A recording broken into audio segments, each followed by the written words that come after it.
پێش دەستپێکی خولی فوتساڵی کچانی کوردستان و خولی فوتساڵی عراق لە شاری هەولێر پاڵەوانەتێکی 4 تیپی کراوەتەوە چەند یاریەک ئەنجام درراوە. یەکێک یارە بەهێزەکان کە بە کۆتایی پێشوەختەدا ئەندرا کچانی سلێمانی لەگەڵ یانەی چیا کە بە ناوی یانەی چیاون یاریزانی ئەو یانێن ڕوبەڕووی یانی ئافرەتانی هەولێر بوونەتەوە کە ئافرەتانی هەولێر چەندین ساڵە کەمترین یاری دۆڕانەوە یاخود یاری هەر نەدۆڕانوە لەم پاڵەوانتەی دۆستانەیە کچانی یانەی چیا بەلەدان یەکلاکەرەوە لە ینی ئافرەتانی هەولێران بردە و خۆیان گەیان لە یاری کۆتایی.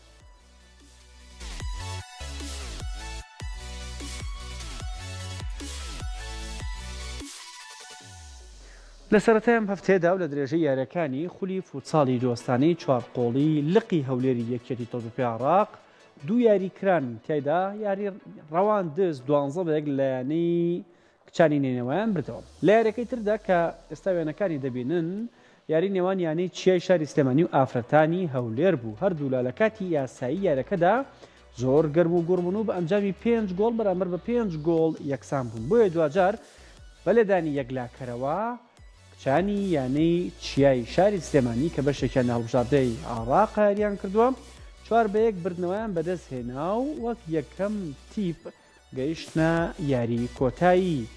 لە کاتی لەدانێک لە کەرەوەکاندا سەلار عەبدولواحید گۆڵپارێزی یانەی چیا ئاسێکی بەرزی پیشاندا و چەند لێدانێکی سزای تیمی بەرامبەری گەڕاندەوە.